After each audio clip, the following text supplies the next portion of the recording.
नमस्कार।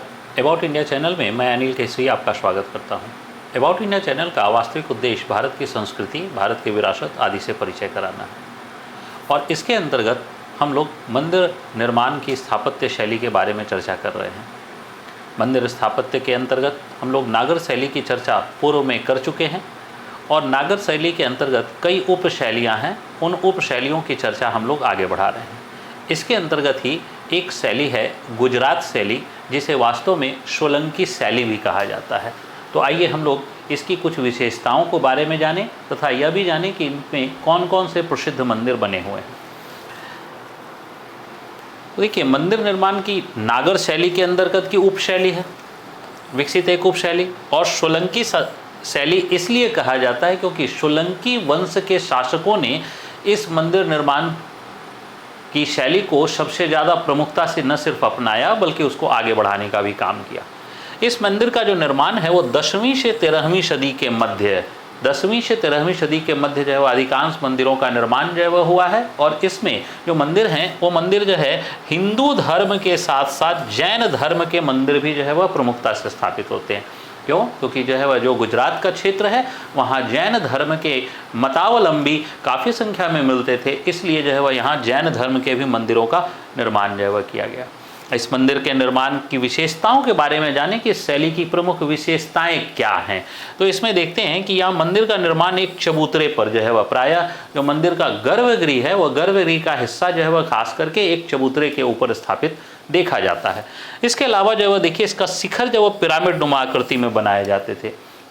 हम लोगों ने ये अक्सर चर्चा भी की है और एक श्रृंखला भी बनाई है जिसमें मंदिर का शिखर पिरामिड क्यों होता था।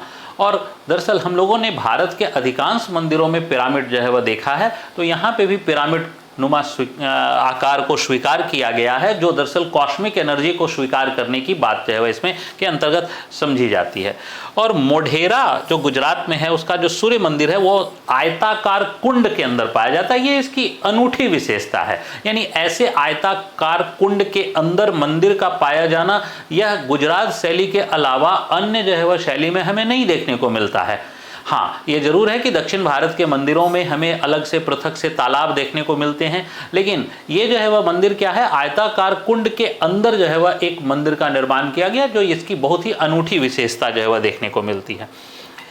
तो आइए हम लोग देखने का प्रयास करें। तो देखिए, यही सन टेम्पल मोढेरा का है, जो देखिए यहाँ पर ये जल आकृति है, ये जल जो है वह दिख रहा है हम लोगों को, यहाँ जल जो है वह है और इस जल के चारों तरफ यही मंदिर का निर्माण किया गया, एक आयताकार कुंड जो है वह है। इसका दूसरा ओवरव्यू जो है वह देखना चाहते हैं तो ये है, ये देखिए आयताकार कुंड है और उसके में मंदिर बनाए गए हैं और उसके जो कुंड है वो कुंड के चारों ओर जो है वह उसके श्राइन्स के ही जो है वह आकृतियां जो है वह बनी हुई हैं, जो सामूहिक पूजा में आयोजित की जाती थी और इस्तेमाल किया जाता था इसका। मोढेरा के ही जो है वह अंदर में जो उसकी कलाकृति है वह बहुत ही अद्भुत, यानी अद्भुत सुसज्जा जो है वह की गई है। और ये इनसाइड व्यू जो है वह हमें मोढेरा टेम्पल का देखने को मिलता है, यानी कि अंदर की जो सज्जा है वह बहुत ही उत्कृष्ट सज्जा देखने को मिलती है। तो दरअसल आंतरिक सज्जा उत्कृष्ट रूप से जो है वह देखें तो गुजरात और राजस्थान इन दो शैलियों में बहुत ही अधिक विशेषता है कि उसकी आंतरिक सज्जा का बहुत ही अधिक ध्यान दिया गया है। यानी स्तंभ बने हुए हैं तो स्तंभों के प्रत्येक भाग, जो स्तंभ है इस स्तंभों के प्रत्येक भाग, ये देखिए स्तंभ है, स्तंभ का प्रत्येक हिस्सा, एवरी कॉर्नर ऑफ जो है पिलर वो डेकोरेटेड है, एवरी कॉर्नर ऑफ पिलर जो है वो डेकोरेटेड है। तो ये इसकी जो है वो बहुत ही बड़ी विशेषता के रूप में जो है वह जानी जाती है। और ये केवल गुजरात शैली की विशेषता नहीं बल्कि जो है वह ये पिलर्स का इस प्रकार का डेकोरेशन राजस्थान शैली में भी हम लोग देखेंगे जब हम लोग उसके वीडियो को देख रहे होंगे। इसके बाद देखिए क्या, इस शैली के अंदर जो मंदिर जो है वह बनाए गए हैं वो मंदिर जो है वह मुख्य रूप से जो है वह क्या है, बलुआ पत्थर के हैं। हालांकि बलुआ पत्थर के अलावा जो है इसमें संगमरमर का प्रयोग भी किया गया है और साथ साथ एक अन्य विशेषता देखने को मिलती है कि यहाँ लकड़ियों का प्रयोग मिलता है।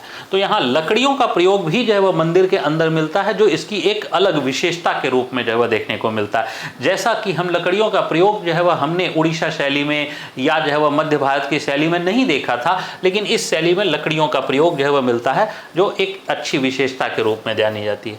अब इस शैली के मंदिरों में कई संरचनाएं ऐसी बनाई गई हैं, यह बहुत ही अद्भुत विशेष, कई संरचनाएं ऐसी बनाई गई हैं जो सूर्य के विषुव की स्थिति में, विषुव इक्विनॉक्स, यानी इक्विनॉक्स का जो कंडीशन आता है वो हम लोग जानते हैं कि 21 मार्च और 23 सितंबर को आता है। तो 21 मार्च और 23 सितंबर को उसका सूर्य का जो इक्विनॉक्स का कंडीशन है, उस कंडीशन में हम लोग ये जानते हैं कि कर्क और विषुवत रेखा, कर्क रेखा और जो है वह विषुवत रेखा के बीच जो है वह इसके बीच में हम लोग सूर्य की लंबवत किरणें देखते हैं, और 21 मार्च को विषुवत रेखा पर और 23 सितंबर को विषुवत रेखा पर, यानी दोनों ही दिन विषुव की स्थिति में दरअसल ये विषुवत रेखा पर ही सूर्य की लंबवत किरणें जो है वह होती हैं। तो ऐसी स्थिति में जो गुजरात के जो मंदिर बने हुए हैं, इन मंदिरों में एक पार्टिकुलर कोण बनेगा, और वो पार्टिकुलर कोण जो बनता है तो वो सूर्य की किरण जो है वो मंदिर के केंद्रीय भाग पर बनती है, यानी सूर्य की किरण ठीक मंदिर के केंद्रीय भाग पर गिरती है। यह इसकी अद्भुत विशेषता है। और जहां देवी देवताओं की स्थापना की जाती थी, यानी गर्भगृह की स्थापना की जाती थी, यह इसकी एक बहुत बड़ी विशेषता के रूप में जो है वह जानी जाती है। इसका मतलब है उस समय खगोलकी का ज्ञान को मंदिर निर्माण के साथ मैचअप किया गया है। अब इस शैली के कुछ प्रमुख मंदिरों में हम लोगों ने देखा, तो देखिए कि यह है कि मोढेरा का सूर्य मंदिर जो मोढेरा में गुजरात में है 1020 में बना है। रुद्र महालया मंदिर पाटन में 1140 में बना है। तरंगा जैन मंदिर महसाना में जो 1161 में बना है, और कुंभरिया जैन मंदिर बनासकाठा में जो 1231 में बना है, और भद्रेश्वर जैन मंदिर मुंद्रा में है कच्छ में जो 1248 ईस्वी में जो है वह बना है। अब हम लोग इनके कुछ दृश्यों को भी देखना चाहें तो ये देख सकते हैं। ये देखिए कच्छ का भद्रेश्वर जैन मंदिर जो अपने विशाल आकृति के कारण भी जाना जाता है, बहुत ही विशाल जो है वह मंदिर, ये जैन मंदिर जो है वह भद्रेश्वर। यह मंदिर हम लोग देखते हैं तरंगा जैन मंदिर जो है, ये तरंगा जैन मंदिर है, और तरंगा जैन मंदिर का ही जो है वह दरअसल ये एक हिल पर बना हुआ है। तो दरअसल बानेर हिल्स जो है वह है, इसी पे तरंगा जो है वह जैन मंदिर। तो ये हमने देखा था कि हिंदू धर्म के अलावा यहाँ पे जैन जो है वह मंदिर भी पाए जाते हैं, तो ये जैन मंदिर की संरचना देखने को मिलती है। इसके अलावा जो है देखिए ये रुद्र महालया टेम्पल जो पाटन में है, तो ये रुद्र महालया जो है वह शिवा को जो है वह लॉर्ड शिवा को डेडिकेटेड जो है वह मंदिर है। और इसके अलावा देखिए कुम्भरिया जैन मंदिर जो है वह बनासकाठा का, ये जो है कुम्भरिया जैन मंदिर है जो बनासकाठा का है। और इस जो है वह कुम्भरिया जैन मंदिर के बनासकाठा के का इनसाइड व्यू जो है वह हम लोग को देखने को मिलता है। तो यहाँ पर जो है वह आप देखिए, जो हम लोगों ने चर्चा की थी कि गुजरात शैली के मंदिरों में जो है वह स्तंभ निर्माण जो है वह में डेकोरेशन हमें मोढेरा में जो है वह काफ़ी मिला था, लेकिन यहाँ पर जो है वह देखिए क्या है कि मिश्रण है। यहाँ पर एक सादा जो है वह एक जो है वह ऑलमोस्ट जो है वह कम सुसज्जा और एक जो है वह अधिक सुसज्जा। इस ऐसे जो मंदिर जो है वह में हम लोगों को देखने को मिलता है कि स्तंभ जो अलग अलग जो है वह सज्जा से हैं। तो इसके पीछे कारण ये था कि मंदिर निर्माण 1-2 वर्षों में नहीं होता था, बल्कि मंदिर निर्माण जो है वह 30 वर्ष, 40 वर्ष, 50 वर्ष तक जो है वह लगते थे मंदिर निर्माण में। तो जो प्रारंभिक स्तंभ होते थे उनमें सुसज्जा कम होती थी, और जैसे जैसे टाइम पीरियड बढ़ता चला जाता था उसमें सज्जा जो है वह बढ़ती चली जाती थी। तो इसका मतलब है ये जो स्तंभ बने होंगे ये स्तंभ पहले के स्तंभ होंगे, और ये स्तंभ जो बने ये बाद के स्तंभ बने, इसलिए इसमें हम लोग सुसज्जा अधिक देखने को मिलती है। तो इस प्रकार से हम लोगों ने देखा ये गुजरात शैली के मंदिरों की एक विशेषता के रूप में जो है वह थी। मैं अनिल केसरी आप सभी का धन्यवाद करता हूँ। जय हिंद।